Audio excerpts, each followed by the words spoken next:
Baruch atah Adonai Eloheinu melech haolam hashor kedishenu b'mitzvotav v'tzivanu l'shmoa kol shofar amen. Blessed are you, O Lord our God, King of the universe, who sanctifies us with your commandments and has commanded us to hear the sound of the shofar. Amen.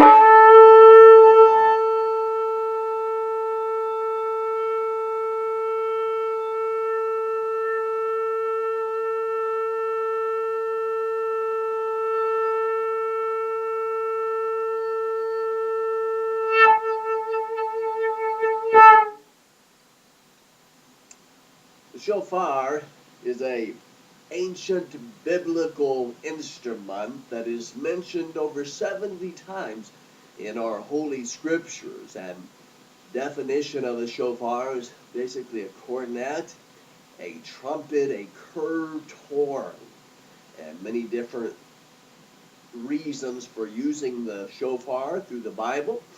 Tells us to announce the arrival of a king, to announce the arrival of a new moon or a new month, the announcement of gathering a group of people in assembly for a sacred assembly, announcement of a feast day or a gathering even on a feast day, maybe an announcement for a war call.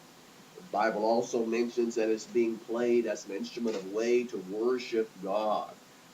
And the sounds that you just heard were your typical traditional sounds that are played many times in the places of worship, specifically synagogues. The word takia is mentioned in the scriptures. Takia is usually just the one blast.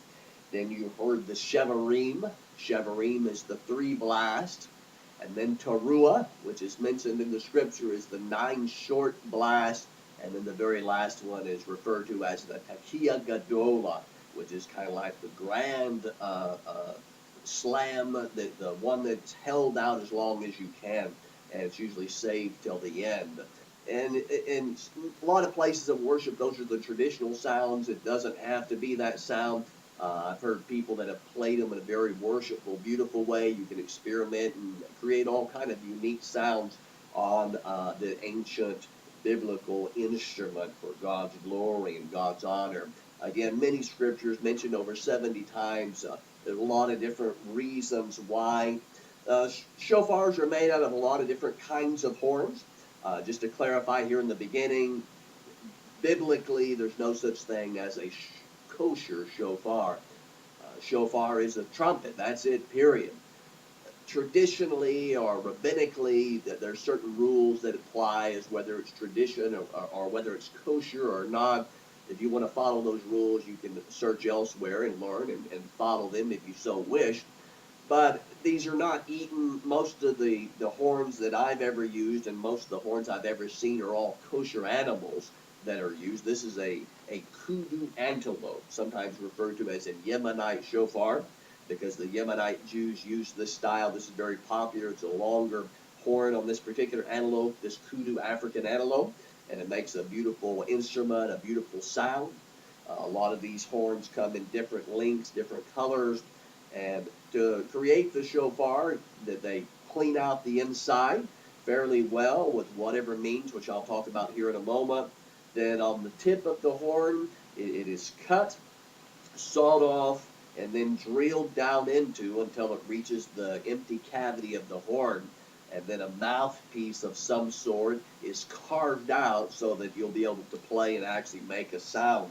In a shofar, you take your lips and you buzz them, you blow and you buzz at the same time onto the mouthpiece, and you create pressure. You have to create maybe the angle that you need to create that sound. Different shofars being made differently have a little different mouthpiece. You might have to turn the shofar in a certain way so that it matches your mouth a little easier and has that better sound to it. Normally, this type of shofar and a couple of others are mouthpieces, almost symmetrically round or even, and so it doesn't make a big difference. A lot of times on your ram's horn or your sheep's horn, the mouthpiece is kind of oval, and so you'll want to position that so that it fits well on your mouth. Shofar is a wonderful instrument. If you learn how to play it, it can be fun. A lot of different reasons why we could play it. It's a beautiful artwork. It could be a beautiful conversation piece in your home. This is a kudu antelope. This was from a kudu antelope. If you can see it, the color on my video is not that great, but this is a smaller, darker kudu antelope. Mouthpiece is actually quite a bit bigger on this one, so it has a little different sound to it. So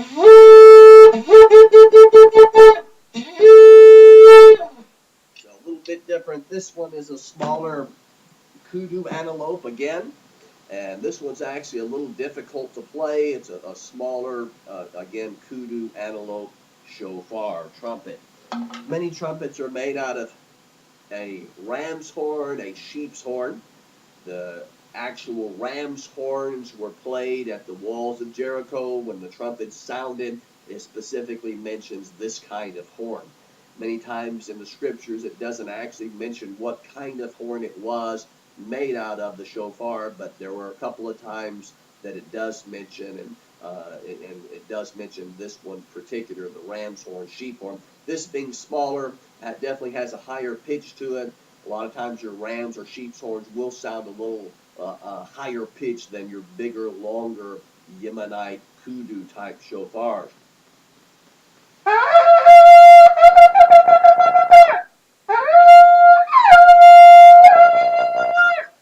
a very high pitched shofar. There's a longer, a black, straighter type horn, a gemsbok antelope, which can be a beautiful horn, fairly easy to make a shofar out of, and has a wonderful sound. I don't have one to show you, but they're either called a gemsbok or I believe an oryx, and it's a little bit straighter, but it's another beautiful way to make an instrument. This is an impala horn, and you can make a shofar out of an impala horn. These horns are a little bit thinner, and so they don't sound as good or as loud. It is a beautiful horn, just if one person was wanting to collect them, but again, it just doesn't sound that great compared to some of your other horns. There's also the eland antelope, and the eland antelope is the largest antelope, and the horn on that almost looks like a rhinoceros horn, and I've made shofar out of those, and it has a pretty decent sound. It's maybe not quite as pretty as some of the other horns, but it is unique in and of itself. These can be cleaned. You can get a brush type of with a wire on it, different types of brush, pipe cleaner brush to clean it if you need to. If it really stinks and you want to clean it, you could use soap, you could use vinegar, you could use hydrogen peroxide. At times I've used mouthwash, Listerine, or something similar to kind of clean the inside to help if it really stinks really bad. If you wanted to, you could use a spray perfume or spray cologne to spray inside it. That alcohol in there will help kill any germs that might be there. That scent or fragrance will seep into the pores of the horn, and it'll kind of help keep it from stinking, and it may even make it smell good. If you want to use oil, you can. You can use a little bit. I wouldn't use a whole lot. I have used oil before, maybe a peppermint oil, which has a very strong scent and even flavor if you put it on the mouthpiece, just to keep it from maybe stinking, especially if it's a new horn, fresh, raw. It will definitely have an odor to it. Some people don't mind the odor. Different shofars, different styles. Sometimes they're smooth, sometimes they're rough. Sometimes people will put a shellac on them, a finish to them. Just really depends. There's no real set way of doing it. There are a lot of different unique horns made differently. Some are decorated, some are painted, some have words on them, and there's no set way. The scriptures tell us how it has to be done, and I know there are certain rules that certain people do try to follow, but biblically there are no rules as far as what it has to exactly look like or what it exactly has to be made out of. And shofar, and again, beautiful, biblical, ancient instrument for the glory of God.